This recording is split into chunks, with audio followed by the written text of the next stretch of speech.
Hola, ¿qué tal? Bueno, pues para esta sesión de hoy vamos a continuar con los temas que habíamos estado viendo las semanas pasadas. Ahora, bueno, en nuestro curso de neuropsicología de la conducta motora, vamos a continuar sobre esta línea. Ya más adelante veremos asimetrías cerebrales. Entonces, bueno, en el lado derecho de la imagen pues ya hemos visto toda esta parte, ¿no? Los niveles jerárquicos, lo que son las motoneuronas superiores, las inferiores, médula espinal, en la corteza, tronco encefálico. Ya habíamos revisado el papel de los ganglios basales, el papel del cerebelo. Y pues bueno, pues todo esto es parte de lo que tenemos que saber sobre la conducta motora. Pero pues no es todo, como les habíamos revisado, pues existe una corteza premotora, hay otras regiones que también participan en este proceso. Y pues bueno, la idea es que en estas sesiones que continúan, veamos ahora cuál es la participación de la corteza parietal junto con cortezas visuales y entorrinales en este proceso del control motor. Y no solo eso, sino que pues vamos a agregar a muchos otros. Vamos a ver que pues también el dolor, la memoria, la atención, emociones, sistema nervioso autónomo, el sistema cardiovascular, todo eso también va a repercutir este sistema que pues finalmente nos va a decir cómo es bueno, las bases biológicas de la conducta motora. Y uno, pues también muy interesante que vamos a revisar son estos motivadores e inhibidores de la conducta. Algo que pues conocemos bien, ¿no? Como el condicionamiento positivo, pues porque finalmente todo lo que hacemos hemos platicado que tiene, pues hay una motivación, hay una recompensa, lo que nos causa placer buscamos repetirlo y aquello que nos causa dolor o disgusto, desagrado, pues buscamos evitarlo. Entonces esta parte va a tener una base muy importante sobre la conducta motora. Vamos a verlo desde las bases moleculares, luego a nivel celular, algunos circuitos por ahí importantes y pues finalmente enfocarlo ya con esa base, pues podemos entender mucho más fácil la neuropsicología de esa motivación en la conducta motora. Así que bueno, esto es como un panorama general de lo que vamos a terminar conociendo al final de estas sesiones. Yo espero que a partir de la cuarta sesión ya tendremos todo esto completo. Y bueno, pues bueno, para continuar sobre esta línea, pues tenemos que hablar sobre el músculo liso. Hemos estado platicando ya sobre el músculo esquelético, pero nos falta hablar sobre el músculo liso, que ya esto habíamos mencionado que principalmente es controlado por sistema nervioso autónomo. Y al final dedicaré unos minutitos para hablar sobre el músculo cardíaco. Así que bueno, empezando con el sistema nervioso autónomo.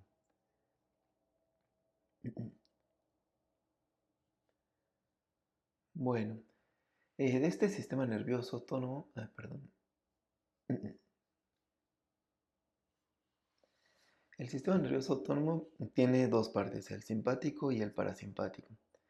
Probablemente hayan visto imágenes como esta en más de una ocasión. El, perdón.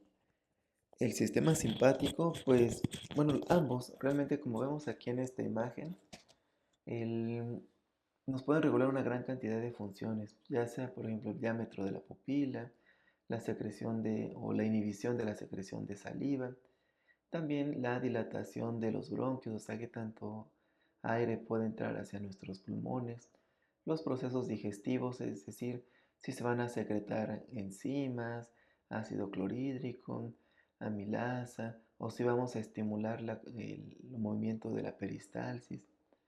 O, bueno, también la secreción de glucógeno, metabolismo de glucosa, liberación de epinefrina, norepinefrina en las glándulas suprarrenales, los procesos de micción, bueno, cuando orinamos, cuando no, control de esfínteres, en el recto, ano, y también control de órganos sexuales que pues finalmente Esto necesita un punto de excitación, un deseo, pero una vez que ese deseo está presente, el sistema nervioso autónomo es el que va a regular la ejecución.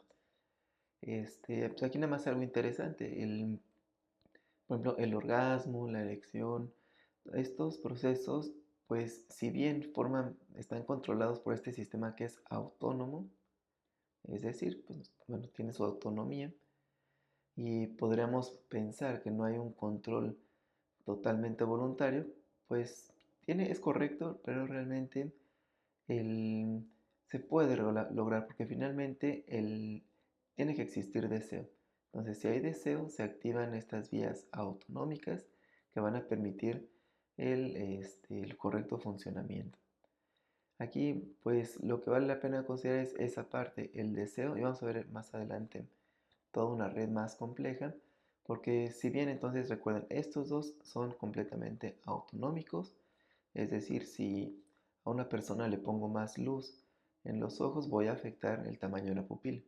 Mucha luz cierra la pupila, poca luz va a hacer que se abra más la pupila, o los procesos de salivación, como tal, no es un proceso que podamos controlar de forma voluntaria, y lo mismo ocurre con órganos sexuales. No hay un control totalmente voluntario, pero sí podemos regular más bien el deseo, y pues también hay que considerar que aquí hay muchos otros factores que también pueden afectar este proceso, esta respuesta, ¿no? Y bueno, si nos da un poco de tiempo, en la próxima sesión, en la cuarta, platicamos un poquito más de eso. Y el proceso de vasodilatación y vasoconstricción, un proceso muy importante para regular el flujo sanguíneo y la presión arterial. Este es un ejemplo de forma general. Aquí vemos en el centro de la imagen también el corazón, que pues vamos a ver que el corazón, si bien tiene su propio marcapaso, su propio sistema para regular sus procesos de contracción de este músculo cardíaco, pero también recibe fibras que van a regular su frecuencia. ¿Mm? Entonces, esas fibras van a llegar del sistema nervioso autónomo, van a llegar hasta el corazón a regular el sistema de conducción, y pueden decirle si tiene que ir más bajo esa frecuencia. Entonces, como vemos aquí, cada una de estas líneas representan fibras nerviosas que están regulando estos procesos. Si se fijan, todas vienen de aquí segmentos donde salen pares craneales en el tronco encefálico o salen de la médula espinal. En general, el sistema parasimpático, vamos a tener que sus fibras, fíjense, la mayoría que están de este lado, o salen de aquí, donde están los pares craneales, o salen de hasta abajo, de los segmentos sacros. Entonces, el sistema parasimpático, podemos decir que las fibras que salen para controlar estos procesos son principalmente craneosacras. Y del lado izquierdo tenemos el sistema simpático, que si se fijan, la gran mayoría de estas fibras salen de segmentos toracolumbares. O sea, si yo quiero regular el diámetro de los pulmones, o regular el metabolismo de la glucosa, o cualquiera de estos, pues principalmente tienen que salir de fibras nerviosas de la médula espinal en sus segmentos torácicos o lumbares. Y pues bueno, nada más recalcando, todas estas son parte de una función autonómica, pero sí se pueden llegar a controlar de forma indirecta. Hablando, no sé, del corazón, no puedo de una forma voluntaria cambiar mi frecuencia cardíaca, pero si ando muy estresado, puedo hacer algunos ejercicios de relajación, respiraciones para tratar de controlar ese estrés y que mi frecuencia cardíaca pueda disminuir. Igual los movimientos de la peristalsis, en general todos los procesos digestivos, los de la micción para eliminar la orina o no. Todo esto puede también ser controlado de una forma indirecta.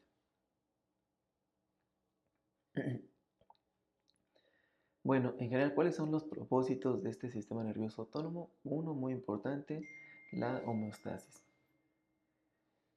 Por el primero, ¿no? Luego, el tenemos un control de funciones viscerales.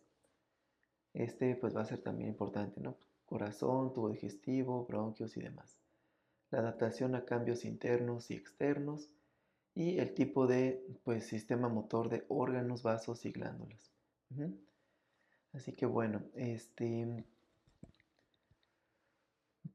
sistema motor de órganos? Pues los bronquios tienen músculo liso que los rodea y puede generar vasoconstricción, vasodilatación. En vasos sanguíneos, en los broncos hay una broncoconstricción o broncodilatación. En glándulas, también tenemos glándulas que el músculo liso puede regular su secreción. Así que bueno, todo eso es controlado por este sistema nervioso autónomo.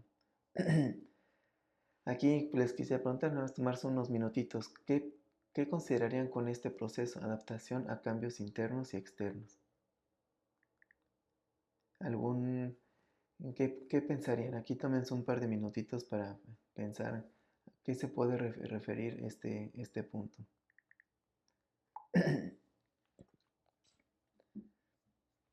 Bueno, espero que lo hayan considerado ahorita, si no pónganle pausa aquí en el video. Y ¿a qué se refiere esto? Pues si yo tengo por ejemplo, subo unas escaleras, entonces pues eso va a hacer que mis músculos consuman más oxígeno. Como va a tomar el oxígeno que está en la sangre, si yo no tengo sangre suficiente, entonces pues, perdón, sangre hay suficiente, pero si ya consumí el oxígeno que está en la sangre, para adaptarme a estar subiendo esas escaleras, la señal del sistema nervioso autónomo lo que va a decir es: voy a aumentar la frecuencia cardíaca, voy a aumentar la frecuencia respiratoria, voy a abrir los bronquios para que, pues si ahorita que estoy subiendo las escaleras, que esa es una adaptación a un medio externo, un ejercicio que estoy haciendo, entonces yo pueda oxigenar mejor y que le llegue más oxígeno a esos músculos. Y adaptación a cambios internos. Pues los dos, o sea, no es un proceso digestivo. Si yo acabo de empezar a comer, entonces hay toda una serie de cambios dentro de mi cuerpo que pues tengo que utilizar a mi sistema autónomo para poder llevar a cabo todas estas funciones.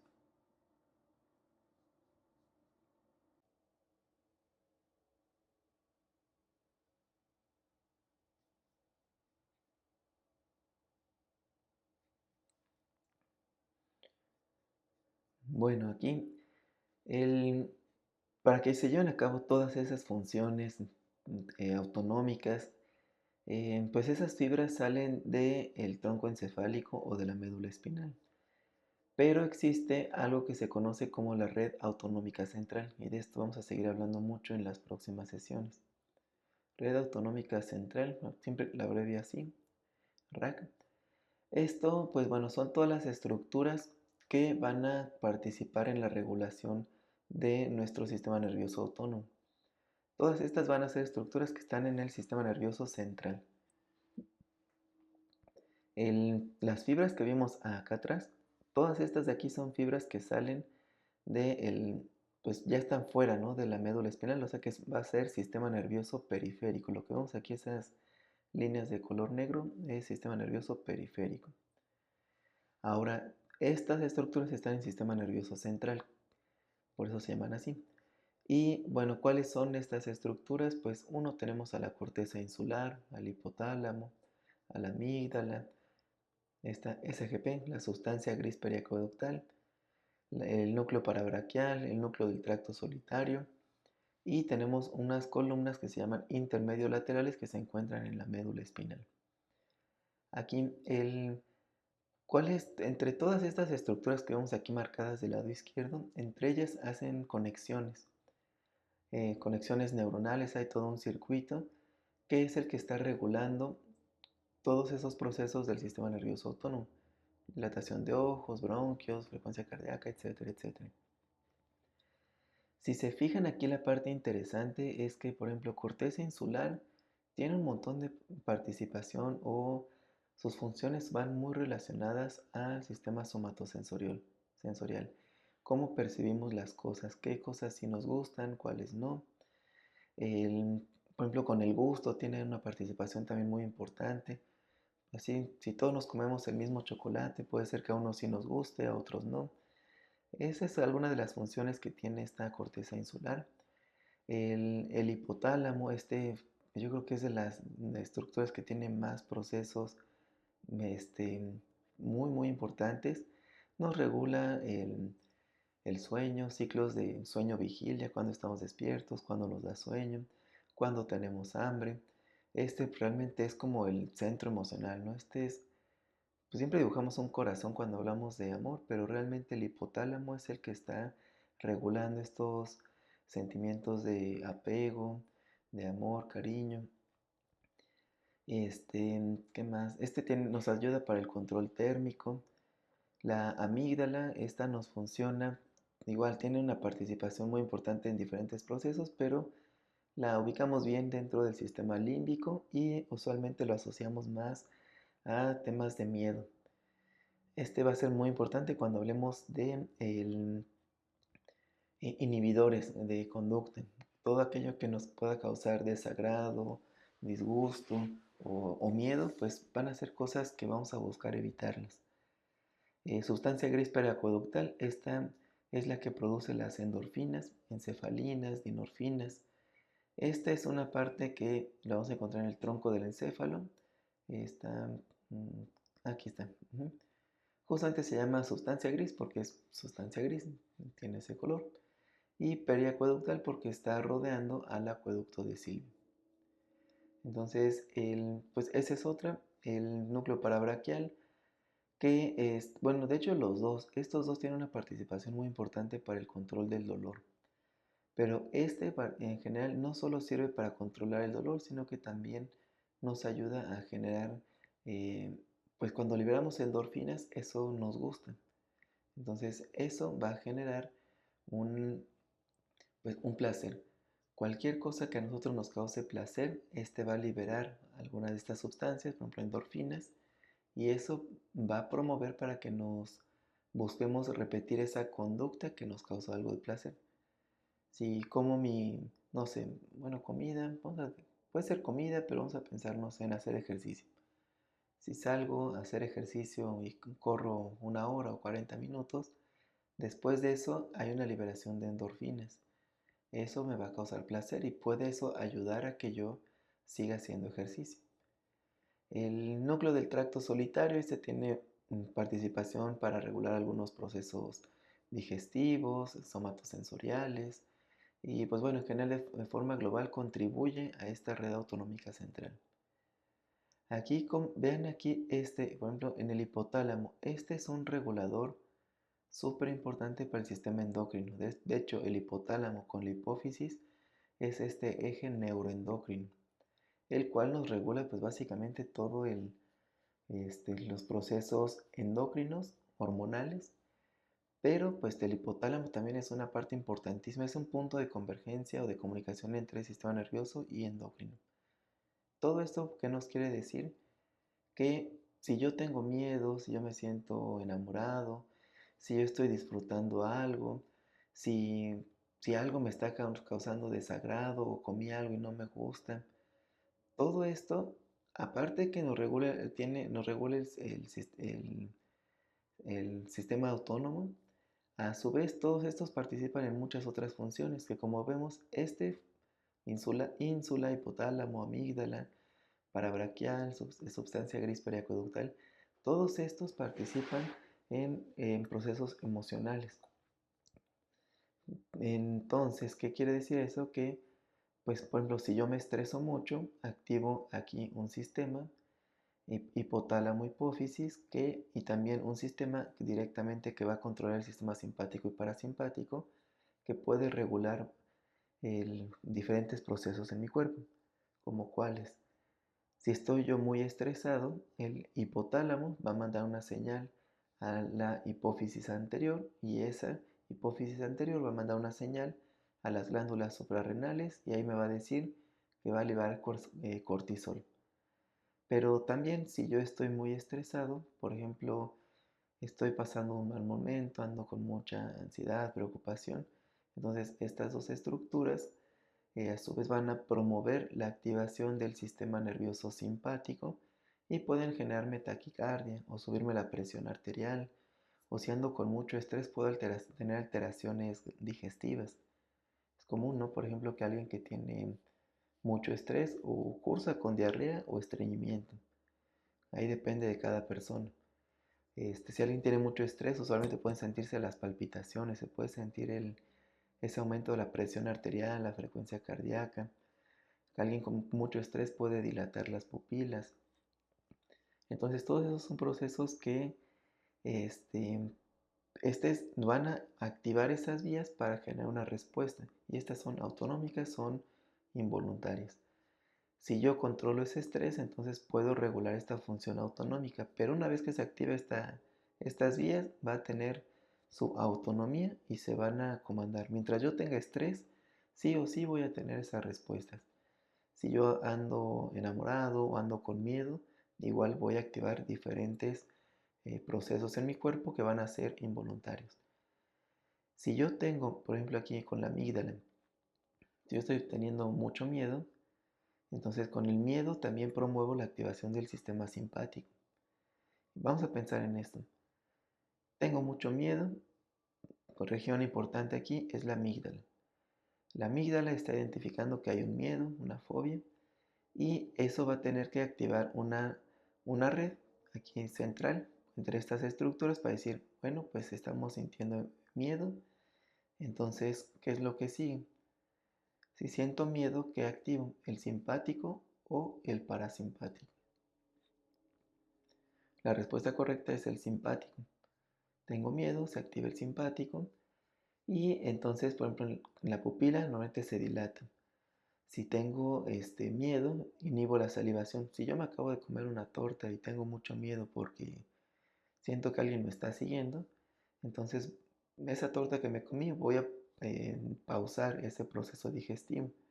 Porque pues ahorita me va a preocupar más correr o pelear que ponerme a digerir mi torta. Entonces voy a redistribuir ese flujo sanguíneo. Los bronquios los tengo que dilatar para que entre más oxígeno. Si tengo que salir corriendo, voy a necesitar poder ventilar mucho mejor. Voy a tener que aumentar la frecuencia respiratoria.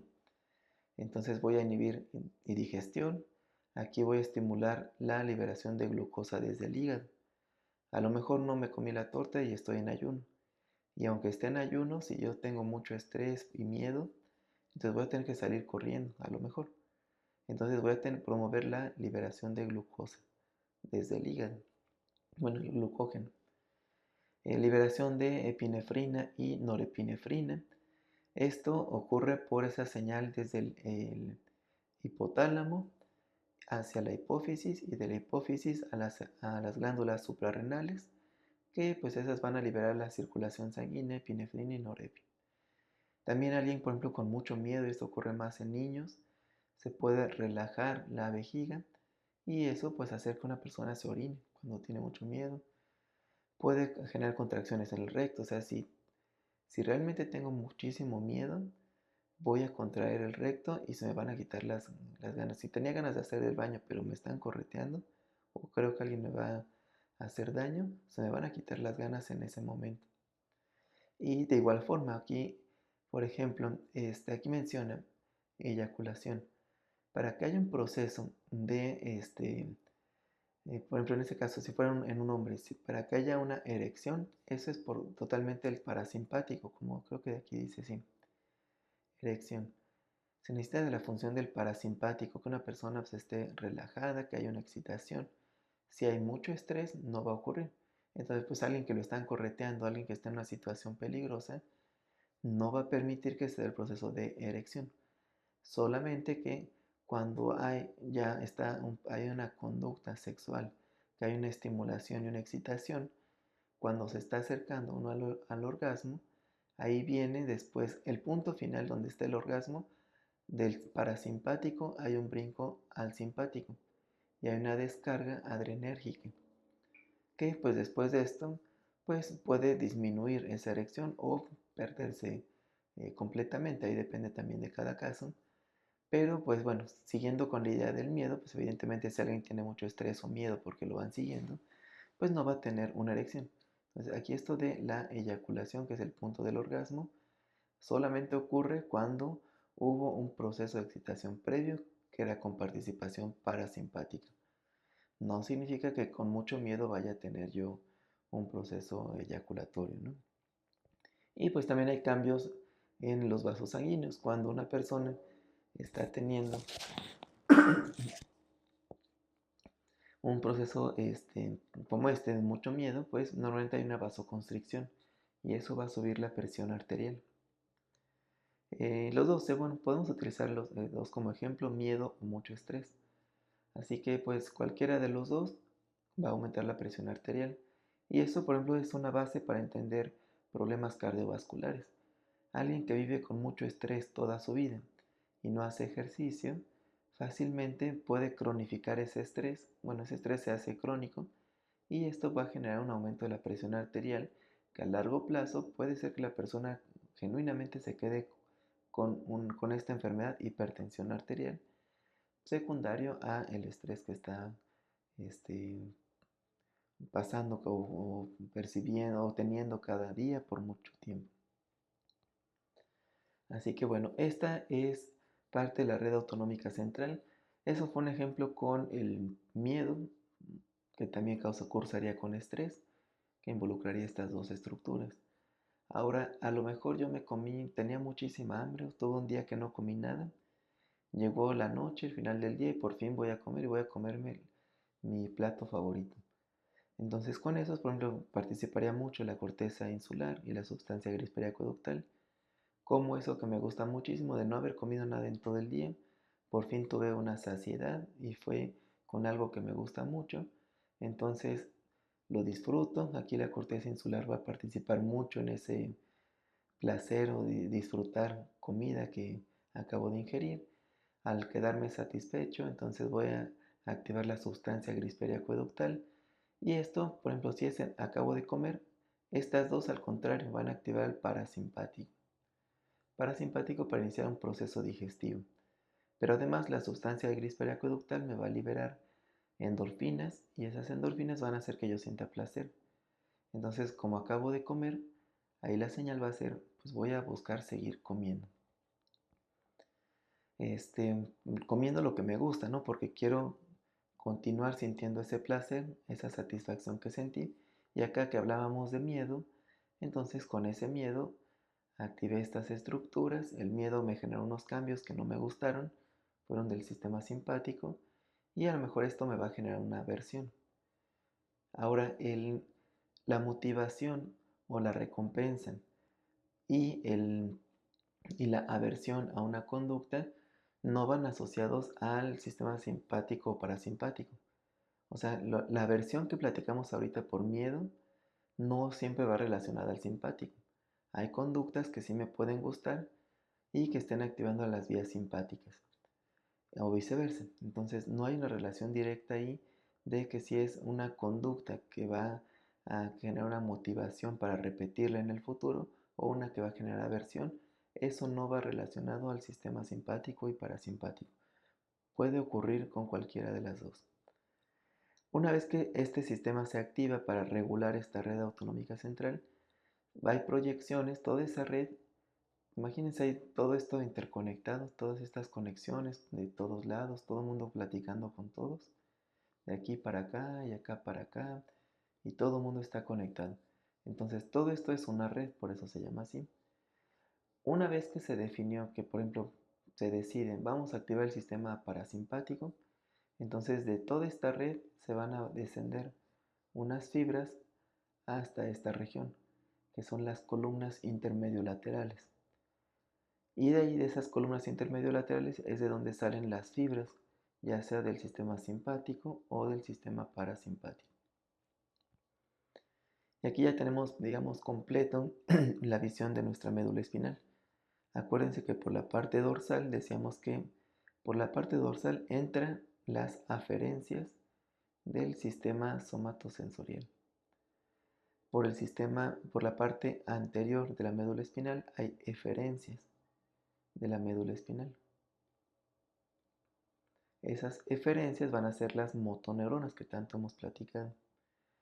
Pero nos queda la parte intermedia y en esa parte intermedia, entre estas dos astas, tenemos las columnas intermediolaterales y de ahí salen las fibras del sistema simpático y parasimpático.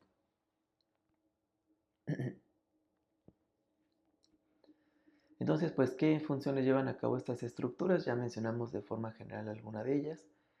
Y pues, ¿qué relación pueden tener? Es que aquí es donde conectamos esa parte emocional con la respuesta autonómica involuntaria de mi cuerpo. Ujú. Pues no sé, aquí qué otro ejemplo podríamos mencionar. Pues, no sé, tengo mucho sueño. Si tengo mucho sueño, mi hipotálamo está mandando señales para decir, vámonos a dormir, vámonos a dormir, vámonos a dormir. Y esto va a empezar a disminuir la liberación de adrenalina. Por lo tanto, podríamos decir que cuando tengo sueño, el hipotálamo, que es parte de nuestra red autonómica central, está activando vías para regular el sistema parasimpático. Cuando estamos previos a irnos a dormir, el sistema parasimpático empieza a bajar mi frecuencia cardíaca, mi frecuencia respiratoria. Las pupilas, pues normalmente empieza a haber una disminución en la luz, las pupilas empiezan a dilatar. También los procesos metabólicos van cambiando en todo mi cuerpo. Entonces, todos esos cambios van a ir generando por la relación entre el sueño que estoy sintiendo, bueno, que ya tengo porque eso se está regulando por el hipotálamo, pero a su vez el hipotálamo va a regular las funciones autonómicas de mi cuerpo. Aquí normalmente promovemos el sistema parasimpático y empezamos a disminuir la función del simpático. Ujú. O podríamos hablar, no sé, del amor, una persona enamorada. Entonces ahí cuando una persona está enamorada, igual la relación sería, está sintiendo una emoción, que es amor, y esa emoción pues va a favorecer la activación del sistema parasimpático.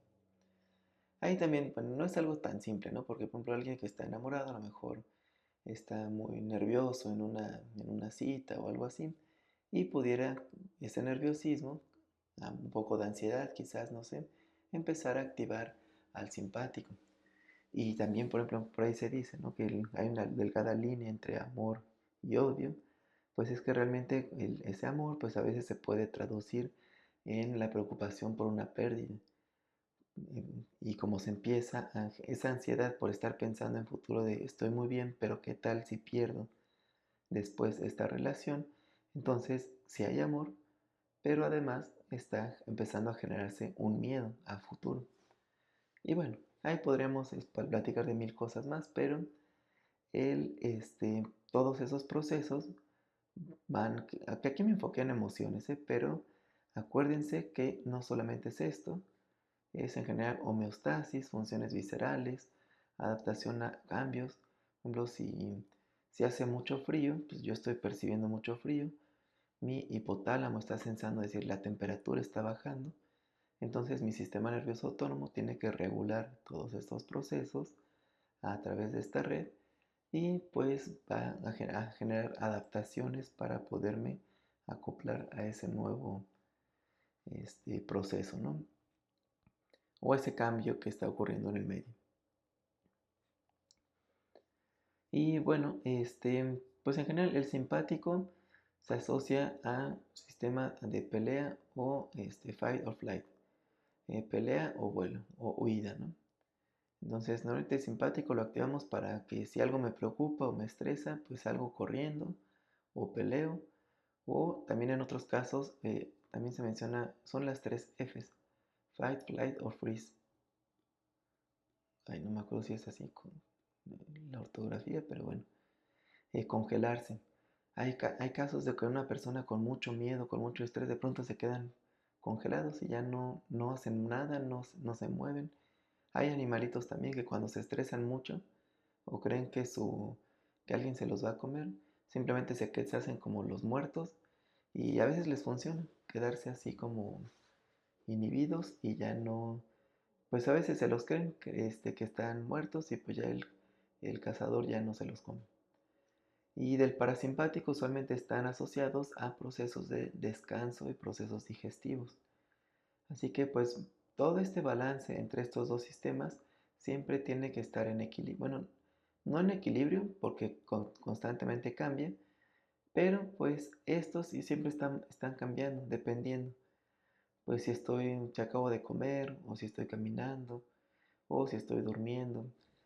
cada proceso cada cosa que yo haga en el día, pues siempre se van a estar adaptando estos dos mecanismos, ¿no? Y pues bueno, se manejan como opuestos, que quiere decir que si yo estoy teniendo un proceso simpático, pues mientras yo estoy estimulando este se tiene que estar inhibiendo. No puedo mantener los dos procesos al mismo tiempo. Si el simpático está a la alta, el parasimpático tiene que estar a la baja. Y lo mismo, si el parasimpático está a la alta, el simpático tiene que estar a la baja.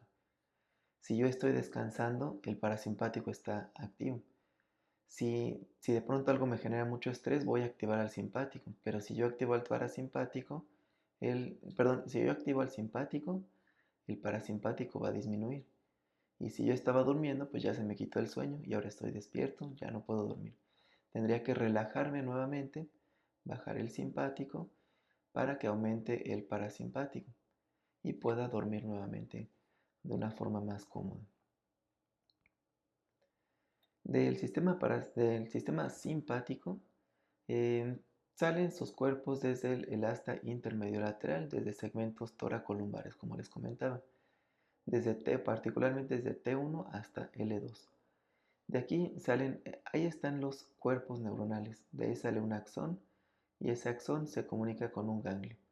Esos ganglios van a estar, pues depende en qué parte o qué órgano, qué función quiero regular, porque esos ganglios pueden estar pues, por segmentos torácicos o lumbares, ahí depende mucho.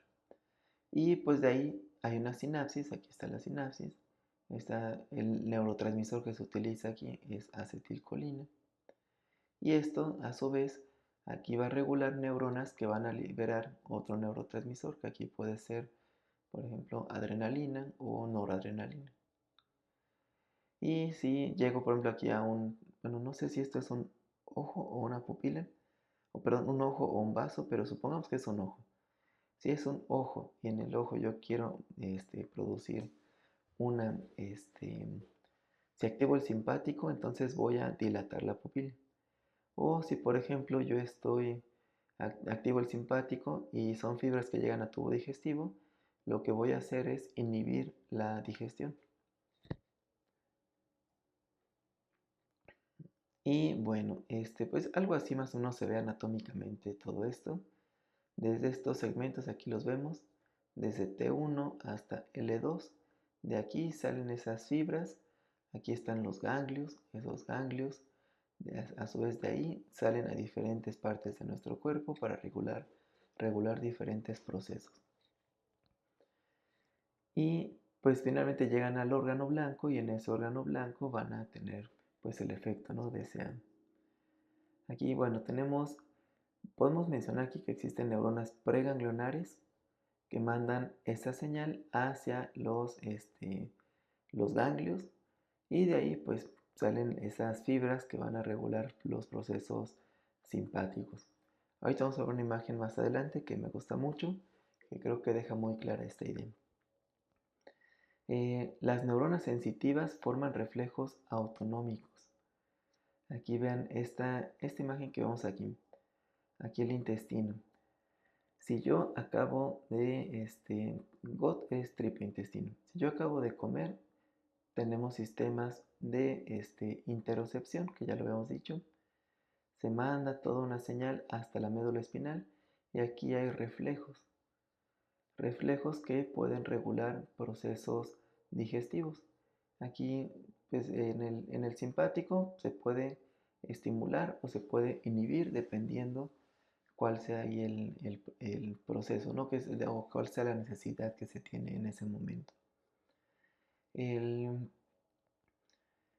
Por ejemplo, bueno, estamos aquí en simpático, pero hablando, por ejemplo, de parasimpático, cuando llega el alimento al tubo digestivo, se activan aquí unas vías, un reflejo vagales, como hay una vía sensorial y se activa el nervio vago, que es parte del parasimpático, que regula ahí también los procesos de la peristalsis, secreción de enzimas y otras cosas para tener la digestión.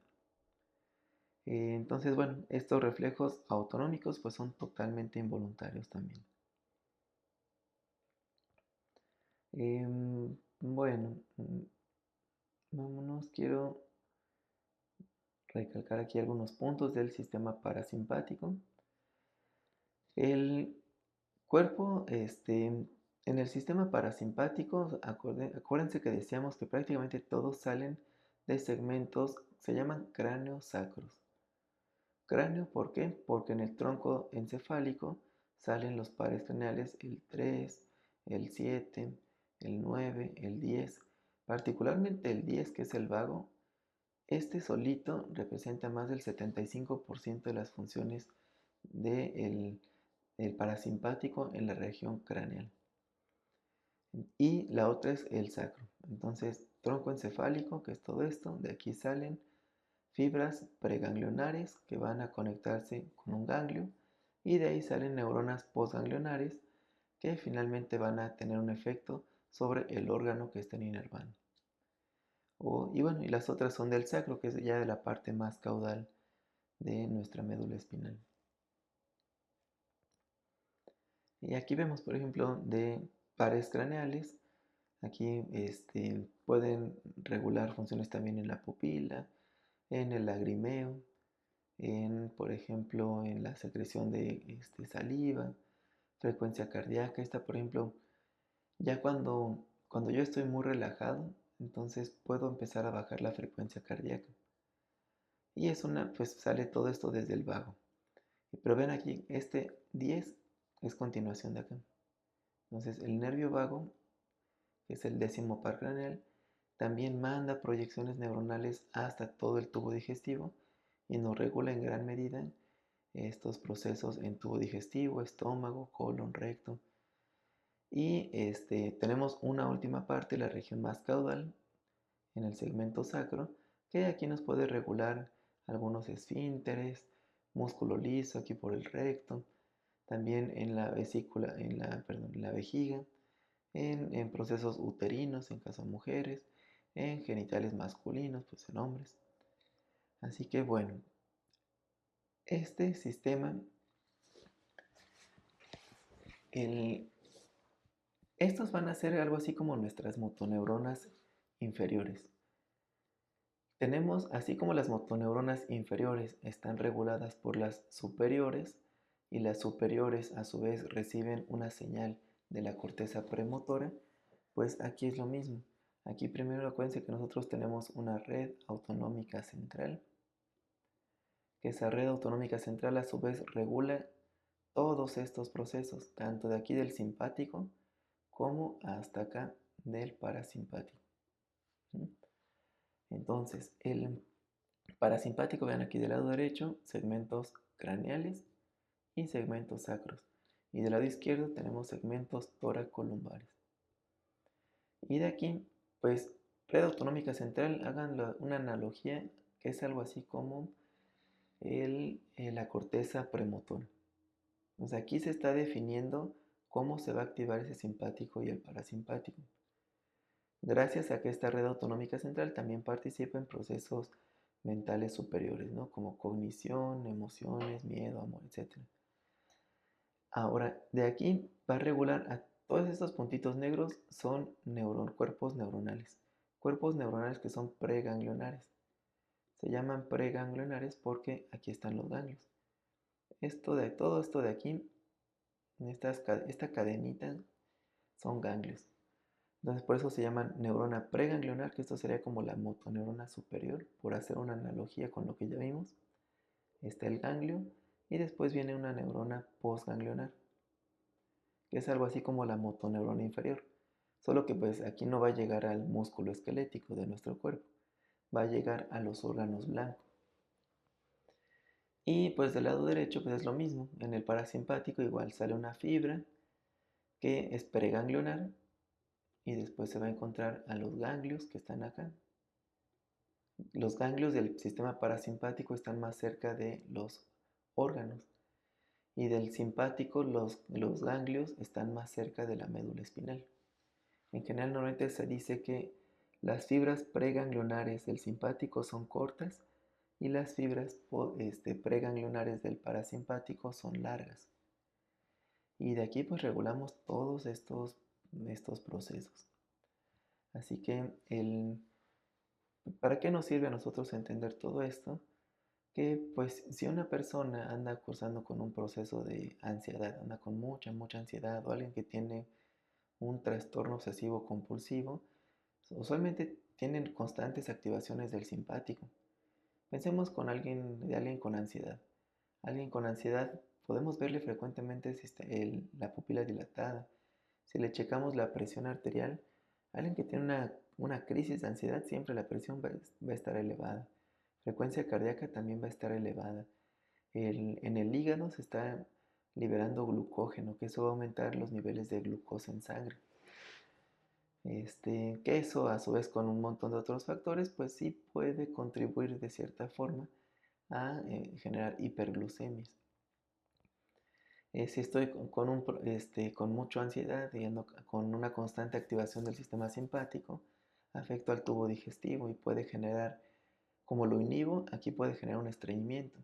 Y es común, ¿no?, que pues, una persona con mucho estrés, que ande con mucha ansiedad, pueda cursar también con procesos o alteraciones digestivas como el estreñimiento. Y después generan algo que se llama colon irritable, que ahí están como brincando entre diarrea y estreñimiento. El simpático a su vez le puede dar una señal aquí a las glándulas adrenales para promover la liberación de adrenalina y norepinefrina. Igual se regulan aquí otros procesos. Por eso vemos que, por ejemplo, cuando un niño, digo, puede pasar también con adultos, pero es más común en niños, que alguien con muchísima ansiedad o con mucho miedo, la descarga adrenérgica simpática puede hacer que se orine, porque se regulan con estos procesos los esfínteres que regulan la micción. Y hablando de órganos reproductivos, alguien que, por ejemplo, tiene mucha ansiedad o mucho estrés en una relación sexual, tiene constantemente activo el sistema simpático. Y esa ansiedad o ese estrés no va a permitir la erección. Porque acuérdense, para que haya una erección se necesita al parasimpático. Ya cuando está excitado, ya estuvo el parasimpático, entonces ahora sí viene la descarga simpática para poder llegar al orgasmo. Pero eso pues es hasta el final. Si desde un inicio hay una activación simpática, entonces ni siquiera va a haber una erección y pues no va a ocurrir un orgasmo. Aquí estamos marcando un órgano sexual masculino, pero si fuera con una mujer es lo mismo, hablando simplemente por lubricación vaginal, que pues finalmente regula procesos con glándulas y pues también una mujer que está teniendo mucha ansiedad o mucho estrés, pues difícilmente puede tener ese proceso de excitación que permita la lubricación en cavidad vaginal y pues eso pues por supuesto dificultaría tener relaciones sexuales. Así que bueno, nos fuimos aquí al revés de la parte más general, ahora vamos a lo más particular. En otras clases nos fuimos de la parte molecular celular a lo macroscópico, aquí lo hicimos al revés. Entonces vean, aquí tenemos una comparativa entre nuestro sistema somático, sensorial, y bueno, de hecho aquí le pusieron somático, pero realmente podríamos utilizarlo para entender el motor, porque pues, si se fijan aquí dice somático, pero esta es una neurona y está liberando acetilcolina sobre un músculo. O sea, realmente, ¿qué nos quiere decir? Que esta es una motoneurona inferior. Por eso les pedí que hicieran la analogía con esto, no porque, no porque tuvieran mucho que ver, simplemente por tener esta relación. Y esta pues básicamente es estímulo cuando activo esta vía, aunque acuérdense que desde acá yo puedo estimular o puedo inhibir, aquí sí. Bueno, el sistema nervioso autónomo, aquí tendremos que agregar la red autonómica central. Tiene su componente simpático y el parasimpático. Entonces, de estos dos, igual, el simpático se caracteriza por liberar adrenalina o noradrenalina. Aquí acuérdense, noradrenalina y norepinefrina es lo mismo. Esto es igual. Igual, así como adrenalina y epinefrina es lo mismo. Solo cambia su etimología. Una es griega y otra es latina, pero es lo mismo. Lo que sí no es lo mismo es noradrenalina y adrenalina. Eso sí, son distintos. Se parecen, pero no son iguales. Y las vías parasimpáticas, aquí ven, tiene su fibra preganglionar muy larga. Esta es la pre. Esto representa el ganglio. Y aquí está la fibra postganglionar que libera acetilcolina. Entonces ya esa acetilcolina actúa sobre estos órganos blancos. Y aquí tenemos la fibra preganglionar más cortita. Tengo el ganglio y la fibra postganglionar. Vean aquí la comunicación, la sinapsis química en estos dos ganglios es con acetilcolina, tanto del simpático como del parasimpático. Y hasta acá tenemos en la vía parasimpática, la fibra postganglionar, en vez de liberar adrenalina o epinefrina, va a liberar acetilcolina. Y estos se van a liberar en la cercanía de los órganos blancos. Si yo pongo adrenalina sobre el tubo digestivo, lo voy a inhibir. Pero ¿qué pasa si yo pongo, por ejemplo, acetilcolina aquí en el corazón? Si le dejo una espolvoreadita, como si fuera un salero, casi casi, acetilcolina aquí al corazón, bueno, a nivel microscópico, ¿no? No es así tan grande. A nivel microscópico esta neuronita está liberando acetilcolina, ahí deja sus neurotransmisores, y eso lo que hace va a ser una disminución de la frecuencia cardíaca. Y ahí depende, con el diagramita que vimos al inicio del curso de esta clase, como esta, pues depende en qué órgano estemos, ahí cada uno va a liberar sus o acetilcolina o epinefrina y pues producir sus efectos correspondientes al parasimpático o simpático. Bueno, hay una imagen que me gusta mucho, es esta de aquí, que nos explica cómo funciona este sistema, el simpático y parasimpático. Aquí integren todo. Siempre este simpático y parasimpático no se manda solo. Necesita a la red autonómica central. Esa red autonómica central es la que va a decir cuál de las dos voy a activar, simpático o parasimpático. Ahí dependiendo si siento miedo, si siento frío, si tengo hambre, si tengo calor, si tengo frío, si tengo sueño, si estoy muy despierto. Ahí va a depender cada caso. Salen las fibras preganglionares, ahí está, se libera acetilcolina. Este es el neurotransmisor, aquí están los ganglios. Este es el ganglio, fibra preganglionar, preganglionar. Esta es corta en el simpático y es larga en el parasimpático. Y salen las fibras postganglionares. Vean aquí que el parasimpático vuelve a liberar acetilcolina y que el simpático libera nuevamente noradrenalina. Y estos van a actuar sobre receptores. Bueno, hace rato yo les dije actúa sobre el órgano blanco, pero cada órgano blanco tiene receptores. El sistema simpático tiene receptores alfa y beta adrenérgicos y el sistema parasimpático tiene receptores acetilcolinérgicos de tipo muscarínico.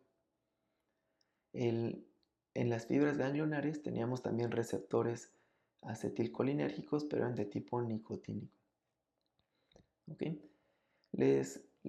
Tengo otro video que ese se los voy a dejar aparte, por favor ahorita chequenlo después de donde se explica con mucho más detalle cómo funciona este sistema, que es básicamente lo que estamos observando aquí. Y hay toda una clasificación de receptores. Esta ya es la parte más molecular de este tema del sistema nervioso autónomo. Tenemos receptores colinérgicos, están los muscarínicos, que estos los vamos a encontrar en los órganos blancos, en la pupila, en tubo digestivo, en órganos sexuales, en vejiga, esfínteres. Y los nicotínicos. Los nicotínicos, estos aquí algo interesante es, los no musculares ya los habíamos visto en la primera clase, en el sistema musculoesquelético. Esa liberación de acetilcolina que vimos al principio, que estaba el receptor de acetilcolina sobre el músculo, pues son receptores nicotínicos no neurales. No neurales porque están en el músculo. De hecho se llaman nicotínicos musculares. Y tenemos los nicotínicos neuronales, que es decir, que se encuentran en neuronas que regulan otros procesos en las glándulas adrenales o sistema inmune o dentro del mismo sistema nervioso central. Por ejemplo, es si una persona se echa un cigarrito, trae nicotina y la nicotina activa estos receptores nicotínicos de acetilcolina. Y los ganglios, en los ganglios de estas fibras simpáticas y parasimpáticas son receptores nicotínicos. Y los receptores adrenérgicos, que también hay toda una clasificación y está cada uno de ellos en sus diferentes órganos. Les voy a dejar ese videito donde se explica con más detalle esta parte de aquí. Y por último, tenemos aquí al sistema de conducción cardíaco. Este sistema de conducción cardíaco, su marcapasos básicamente son 3. El primero y más importante es el nodo sinusal 1. Después tenemos al nodo aurículo-ventricular 2. Y nuestro tercero es el haz de His, este de acá.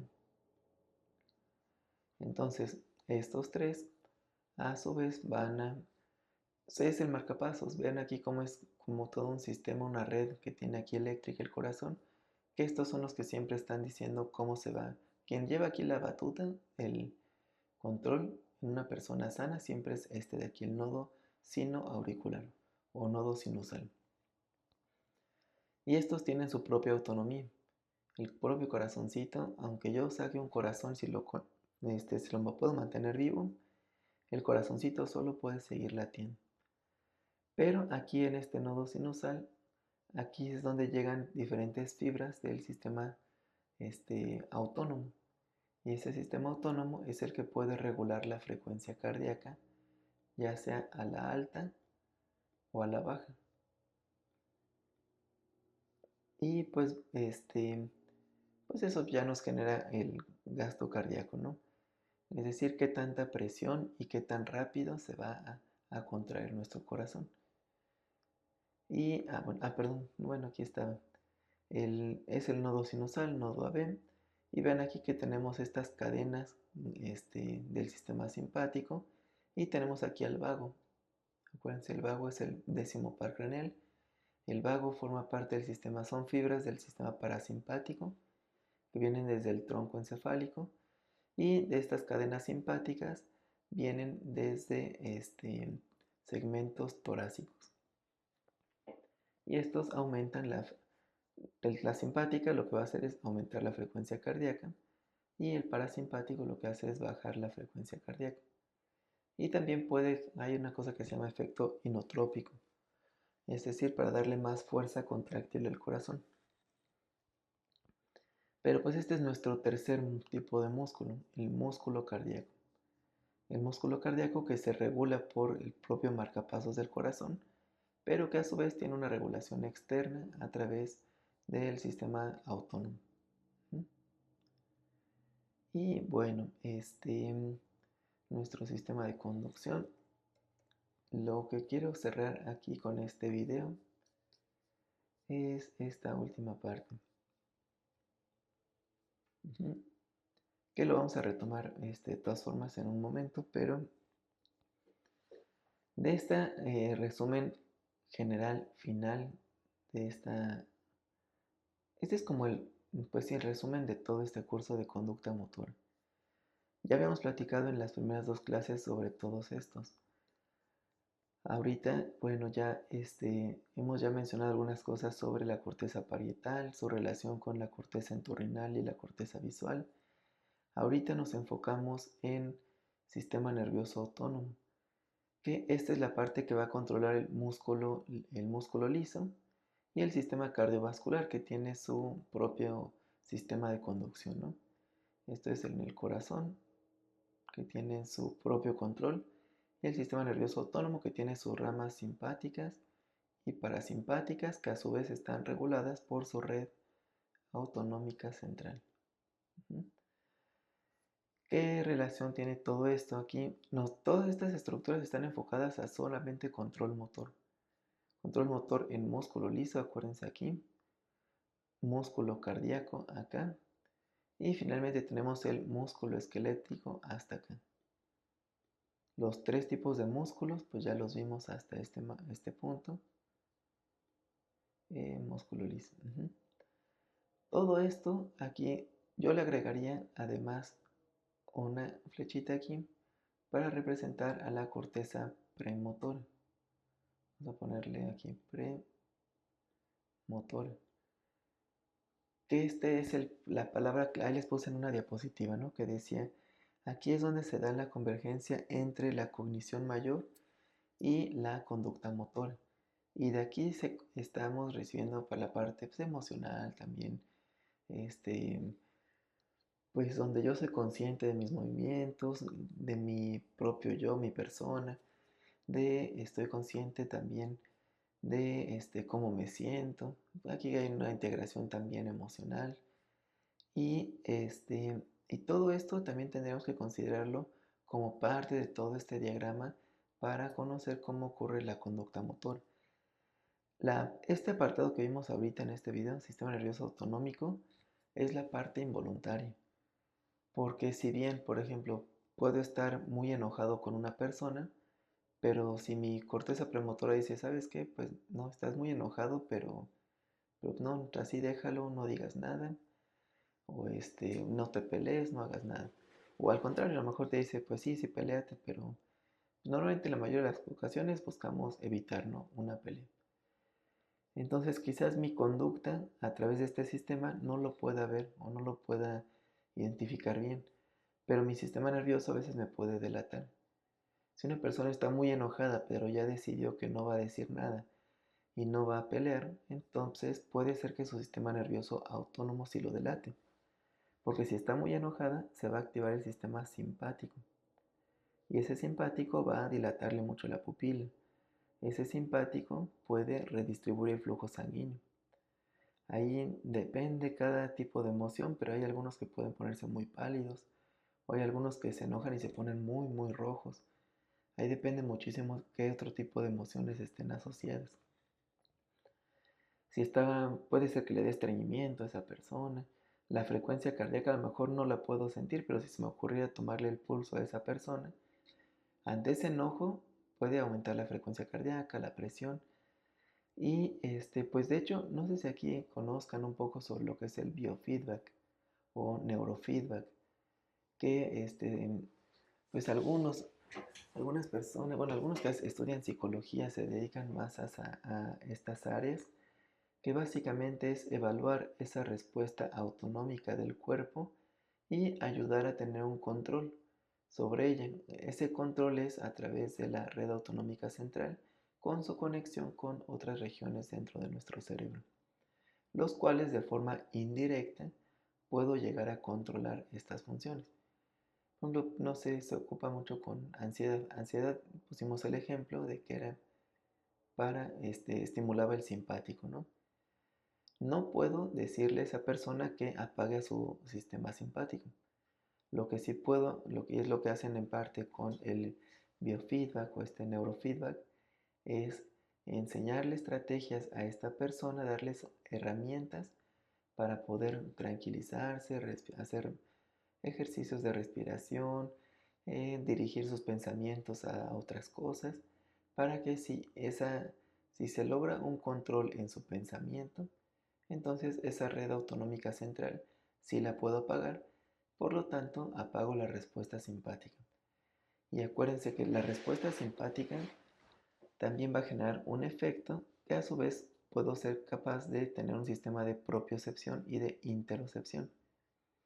La persona que tiene ansiedad, si empieza a sentir todas las palpitaciones en el pecho y siente que le está punzando la cabeza por esa presión arterial que está subiendo, eso le puede generar más ansiedad todavía. Pero si yo lo controlo, entonces ya no tiene esa interocepción, esa percepción de sí mismo, y puede ser incluso más sencillo controlar estas emociones. Entonces es un área de el neurofeedback o el biofeedback. Es lo mismo, solo que algunos prefieren biofeedback y otros neurofeedback, pero es lo mismo. Y pues tiene mucho que ver estos dos apartados. Ahora, pues bueno, lo pongo aquí porque todo esto tendríamos que integrarlo dentro de la conducta motora. Y bueno, pues ya con esto estaríamos cerrando esta parte. Ah, miren, perdón, aquí lo tenía, ni le puse atención. Aquí únicamente dice que hay propiocepción, pero nosotros lo vamos a complicar un poquito más y vamos a agregar interocepción y exterocepción, porque finalmente estos dos a su vez también entran por la médula espinal y lo que yo siento en el medio externo o lo que yo estoy sintiendo dentro de mi cuerpo o la propiocepción a través de mis articulaciones, músculos y demás, todo eso va a interferir en cómo voy a tener mi conducta. Y bueno, la parte de emocional, pues por supuesto, esta parte emocional entraría acá arriba, en la corteza premotora. La atención también aquí, dependiendo qué es lo que estoy viendo, cómo estoy interactuando con el miedo, con el medio, perdón, también va a reflejar un mecanismo, un efecto aquí en la corteza premotora.